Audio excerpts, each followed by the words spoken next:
ఇది చాలా స్టేజెస్లో తీసావు కదా, ఫస్ట్ ఫోన్తో, మళ్ళీ కొన్ని కెమెరాతో, మళ్ళీ అయ్యే సీన్లు మళ్ళీ కెమెరాతోనే 2 times తీసావు. అసలు ఏంది ఇది, ఈ ప్రాసెస్ ఏంది, ఏం జరిగింది అసలుకి? యాక్చువల్గా మనం డెస్టినీ తీసిన నాలెడ్జ్ ఏంటంటే, మనకు అప్పుడు సీన్స్ ఎలా తీయాలో జస్ట్ మనకు ఫస్ట్ తెలియదు, జస్ట్ అప్పటికప్పుడు and intermediate level of acting అనమాట అది. ఇదేంటంటే ఎక్కువ క్యారెక్టర్స్ ఇన్వాల్వ్మెంట్ చాలా ఎక్కువ.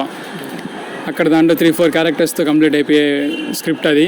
కానీ ఇది అలా కాదు, చాలామంది క్యారెక్టర్స్ కాబట్టి స్టార్టింగ్ క్యారెక్టర్ సెటిల్మెంట్గా నాకు చాలా టైం పట్టింది. ఒక్కొక్క క్యారెక్టర్కి మినిమం 2 months ఆఫ్ టైం తీసుకున్నా. అంటే ఇక్కడ నేను అనుకున్నంత ఫస్ట్ ఏదో వెళ్తానే స్క్రిప్ట్ అయిపోయింది కదా, ఒక 10 మందికి చెప్తాను, దాంట్లో 2 కనీసం ఓకే అనరా అని చెప్పిన టైప్లో అనుకున్నా. కానీ ఇక్కడ అసలు 10 మందే లేరు, అనుకున్న లెవెల్ ఆఫ్ క్యారెక్టర్స్ లేరు. వెతికాం, తిరిగాం, లాస్ట్ క్యారెక్టర్స్ దొరికారు. ఫస్ట్ ఫోన్తో తీయాల్సి వచ్చింది. ఫస్ట్ కూడా కెమెరా తీద్దాం అనుకున్నాం, కానీ కెమెరామ్యాన్ నువ్వేం దిగలవు అని చెప్పి అనే లెవెల్లో మాట్లాడిన తర్వాత అర్థమైందనమాట, ఏదో ఒకటి తీయాలి, ఫస్ట్ మనం నిరూపించుకోవాలి. అందరికీ మన డౌట్ ఉంటుంది, ఫస్ట్ ఆ డౌట్ని క్లారిటీ చేసుకోవాలి. అసలు మనం తీయగలమా, నాకు కూడా ఒక సందేహం ఉండేదన్నమాట.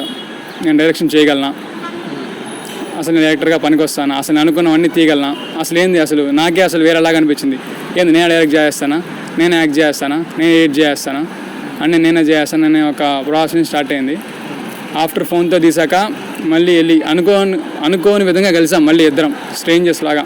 మళ్ళీ కెమెరామ్యాన్ మళ్ళీ తను చూసిన తర్వాత మేజర్లీ తనే పుష్ చేసింది ఎక్కువ, కెమెరాతో తీయాలి అనే ఒక ఇంటెన్షన్. తను చూసిన తర్వాత తనలో వచ్చిన ఆ స్పార్క్కి నేను తీస్తే మామూలుగా నాకు ఉండే మళ్ళీ తీద్దాం. ఫోన్తో తీసినప్పుడు ఏంటంటే ఖచ్చితంగా అనుకునేసా, కొన్ని దానికి మనం కాంప్రమైజ్ అయిపోయాము అనేసి. ఒక లెవెల్ ఆఫ్ యాక్టింగ్ చేయలేకపోతే కాంప్రమైజ్ అయిపోయాం అనమాట. అది మాత్రం బాగా అనిపించింది. మళ్ళీ నాకు అది కొంచెం ఇదిలాగా అనిపించింది, ఒక డైరెక్టర్కి ఏమంటారు దాన్ని, ఒక ఛాలెంజ్ లాగా అనిపించింది మళ్ళీ కెమెరాతో తీద్దాం అన్నప్పుడు. బికాస్ ఫోన్తో తీయడం కెమెరా తీయడం కంప్లీట్ డిఫరెంట్ కదా. ఫోన్తో మనం స్టెబుల్గా ఎలాగైనా తీసేయచ్చు అనమాట, అట్ట కెమెరా చెప్పి. కానీ కెమెరాతో అలా జరగదు. సో అలాగా